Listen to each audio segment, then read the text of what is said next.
अगर यही तुम खिला दोगे तो सत्य करो। तो एक सत दूसरा ब्रह्मा भी सत्य कर दिए करके मैं खाऊंगा तुम्हारे पुत्र का मांस, आधा दाया भाग का मांस हम दोनों महात्मा खाएंगे और बाया भाग का मांस मेरा बाघ खाएगा। करके देखिए महाराज, आप कहे तो हम वचन तो आपको नहीं टालेंगे, लेकिन पुत्र पर अधिकार पति पत्नी दोनों का होता है। पुत्र पर अधिकार हम पत्नी से जाके पूछाते हैं। तो पत्नी को गए वहां पूछने के लिए, उनका नाम विद्या थी। कोई करके देखिए यह महात्मा महात्मा नहीं है, हमारी परीक्षा के लिए नहीं आए हैं। ऐसे में आज विफल हो जाइएगा तो सदा काल अब क्या हुआ सब समाप्त हो जाएगा। कहाँ खिला देंगे। इन दोनों में जो बात चल रही थी, उनका लड़का तामध्वज नाम था, मोरध्वज का लड़का नाम था तामध्वज। वह विद्यालय में पढ़ रहा था, वहां उसको मन नहीं लग रहा था। छटपटी गुरुजी से कहते हैं महाराज हमको छुट्टी दीजिए, हमारे घर पे कोई आफत हुआ है, हमारा मन नहीं लग रहा है। तो उधर से मोरध्वज बुलाने के लिए आ रहे थे, उधर से विद्यार्थी स्कूल से लौट के रास्ते में करके बेटा चलो।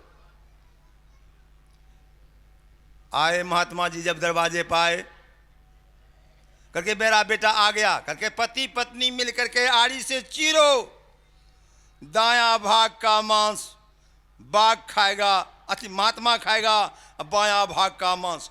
इस तीन में किसी के आंख से एक बूंद भी आंसू गिर जाएगा तो महात्मा नहीं खाएंगे। चलाओ आड़ी, कहते पिताजी आड़ी चलाइए। बच्चे कहते हैं पिताजी आड़ी चलाइए। आधा कपार जब कट गया तो आंख से आंसू गिरा। कहे रोको नहीं खाएंगे। क्योंकि महाराज क्यों नहीं खाइएगा, मुझे तो इस बात की चिंता है कि दाया भाग ने क्या सुकर्म किया था जो आज महात्मा के मुंह में जा रहा है, बाया भाग ने क्या कुकर्म किया था जो आज बाघ के मुंह में खा रहा। अब एक भी बूंद आंसू नहीं गिरेगा महाराज। चलाइए पिताजी आड़ी। आड़ी चला के दो भाग पाठ बना दिए, मांस बना के तैयार होकर के सिझाव जाके ठीक हुआ। महात्मा जी कहते हैं देखो हम निपुत्र के हाथ से भोजन नहीं करते हैं, तुम तो निपुत्र हो गई, अब तुम्हारा भोजन नहीं करेगा। नहीं माँ, क्योंकि हम आज ऐसा पूछ पत्नी पूछ करते हैं।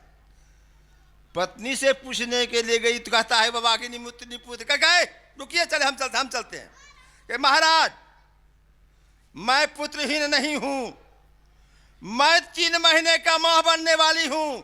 अगर आपकी आदेश हो लाइए कटारी में उसे भी निकाल के दे दूं आपके सामने। बच्चे को तो दे दिए है, इसको भी निकाल के दे दूं।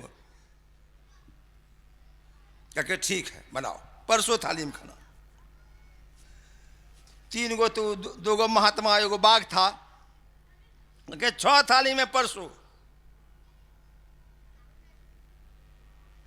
परस दिए।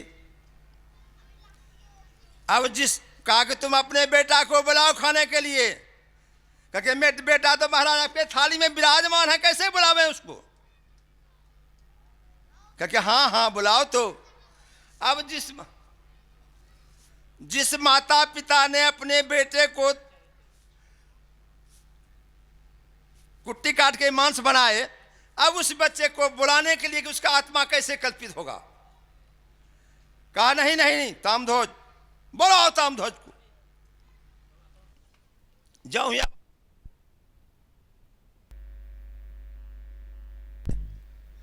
गुरुजी नहीं खाएंगे, जल्दी से आओ तामध्वज जल्दी से आओ। तू कहते महात्मा जी जाएंगे ना तो घर में जितना देवी देवता सबको चोर के बंद कर देंगे, ताला मार देते। तो ताला से बाहर से भीतर से वो आवाज देता है तामध्वज मैं तो गया था गंगा जल लाने के लिए, बाबूजी मुझे लेट हो गई, महात्मा जी को खिला दीजिए। तब गेट खोला गया, वही महात्मा जी को भोजन करा। वह भोजन 56 प्रकार का व्यंजन बन गया, मांस नहीं रहा। तो भक्त के बस में भगवान है, भक्त का कितना मानता है, भगवान का कितना मानता है। इसी पानी पर